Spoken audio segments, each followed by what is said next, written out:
এই পাটি সাপটা নাম কেন হলো জানেন তো?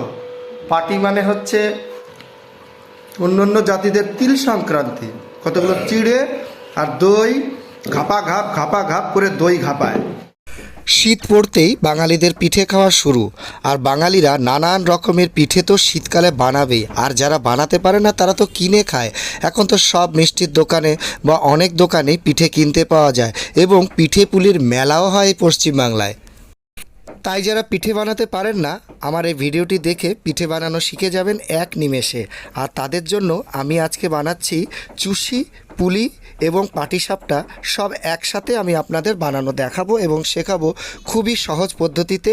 আসুন হাবাতে বাঙালি চ্যানেলে হাবাতে বাঙালি দেখাচ্ছে আপনাদের চুষি, পিঠে, পুলি এবং তার সাথে পাটিসাপটা। এই দেখুন, চালের গুঁড়ো গুলিয়ে রাখা হয়েছে। খুবই সহজ পদ্ধতিতে বানানো যায় এই পাটিসাপটা পিঠে। ননস্টিক তাওয়া হলে খুবই ভালো হয়। ননস্টিক তাওয়াতে একটুখানি সাদা তেল একটুখানি ঘষে তারপরে আপনি গোলাটি ঢেলে দেবেন। যেমনভাবে আমরা অমলেট করি ঠিক সেই টাইপেরই হবে। গুড় তো এখন খাঁটি পাওয়াই যায় না, তাও মোটামুটি চিনিওয়ালা না আখের গুড়ওয়ালা বা কিওয়ালা জানি না, গুড় মোটামুটি পাওয়া গেল, একটু ঘ্রাণ পাওয়া গেল। যাই পাওয়া যায়, নকল হোক আসল হোক, তাই সত্যি তাই ঠিক। নারকোল আগে থেকেই কুড়িয়ে পাক দিয়ে রাখা হয়েছে, যেমনভাবে নাড়ু তৈরি করে ঠিক ওই কায়দায় নারকেলটাকে গুড় দিয়ে সুন্দর করে আগুনে মেখে এইভাবে আপনাদের পাটিসাপটা দিতে হবে। এটা সবাই পারে। পাটিসাপটা বানানো খুবই সহজ, যে কোনো পিঠে বানানোই সহজ।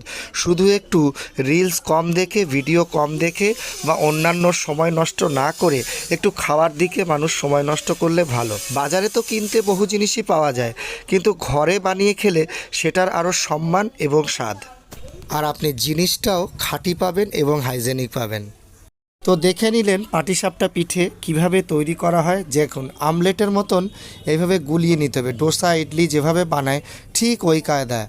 আর এই দেখুন, আমি নারকেলের পুরটা দিয়ে দিচ্ছি এখন। নারকেলের পুরের যে নাড়ু যেভাবে বানানো হয় ঠিক ওই কায়দায় আবার আর একটা বানিয়ে দেখানো হচ্ছে যে কিভাবে এটা সুন্দরভাবে এভাবে তুলতে হবে। ননস্টিক কড়াইতে বা তাওয়াতে সবচেয়ে ভালো হয় এটা। এইভাবে আপনারা বানিয়ে ফেলুন পাটিসাপটা পিঠে।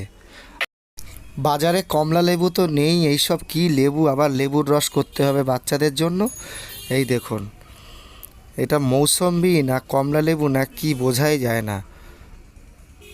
আসল এইবারে কমলা লেবু দেখতেই পেলাম না। এইটা একটু, এই দেখুন গুড়ের অবস্থা, এটা গুড় না অন্য কিছু বোঝাই যায় না, পাটালি না কি, কিছুই বোঝা যাচ্ছে না।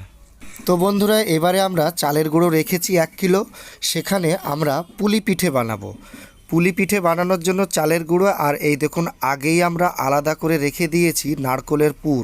গুড় দিয়ে সুন্দর করে বানিয়ে রাখা হয়েছে নারকোলের নাড়ু। এটা দিয়ে গোল গোল করে নাড়ুও বানানো যাবে এবং আপনাদের পিঠে, পুলি, পাটিসাপটা যে কোনো জিনিস বানানো যাবে। অনেকে দুধ দিয়েও বানায়, অনেকে ছানা দিয়েও বানায় এবং অনেকে ক্ষীর দিয়েও বানায়। আমরা বানাবো নারকোলের পুর দিয়ে। দুধ পুলির জন্য দুধ জাল হচ্ছে, এই দেখুন দুধ। এবং যাদের দুধ নেই তারা আপনারা গরম জলে সেদ্ধ করেও বানাতে পারেন, আপনারা কাঁচা কাঁচাও খেতে পারেন। খুব সুন্দর লাগে খেতে, যেমন মোমো ঠিক সেই কায়দার লাগবে খেতে। চালের গুঁড়ো মাখার জন্য এখানে সামান্য গরম জল করা হচ্ছে, একটু নুন দেয়া হলো যাতে সুন্দরভাবে চালের গুঁড়ো মাখা যায়।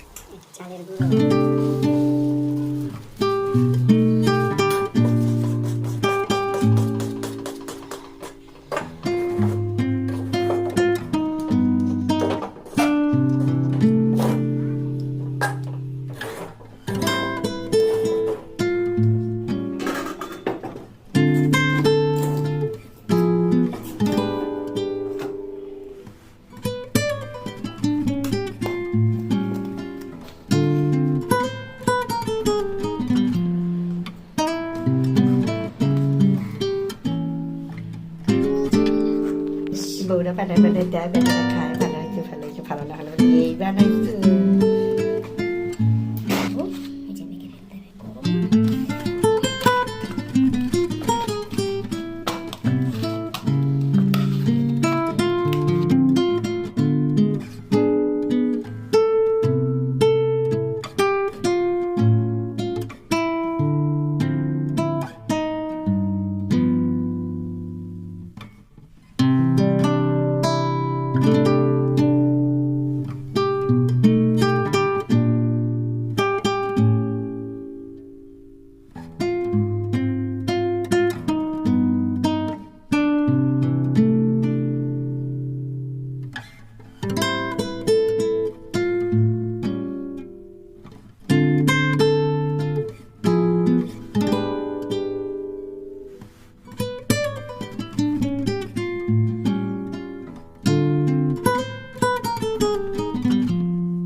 দুধ গরম হয়ে গেছে।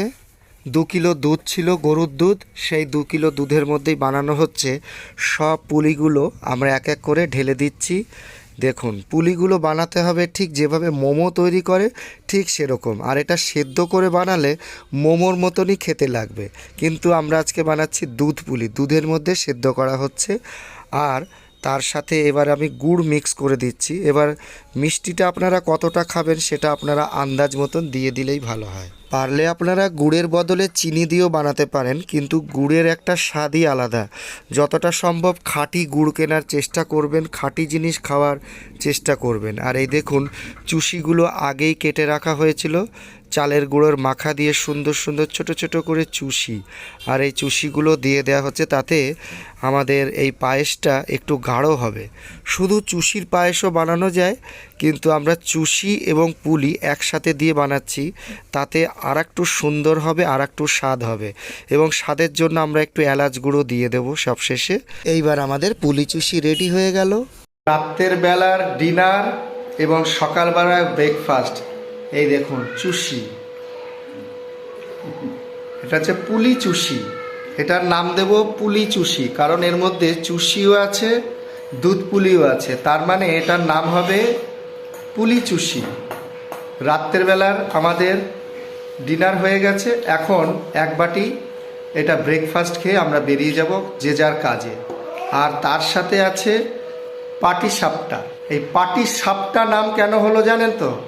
পাটি মানে হচ্ছে মাদুর টাইপের, পাটি মানে পাট করা, আর আর সাপটা, সাপটা মানে হচ্ছে পেঁচানো। সাপটার কথাটার মানে হচ্ছে পেঁচানো। এটা হচ্ছে বাংলাদেশি ওয়ার্ড সাপটা। বাংলাদেশি ভাষায় এইটার নাম হয়েছে পাটি সাপটা, কিন্তু এখন আধুনিক সমাজেও এই নামটা প্রচলন আছে, পাটি সাপটা। যদিও এটা সাধু ভাষা নয়, তাও ওই সেই প্রচলন চলে আসছে পাটি সাপটা।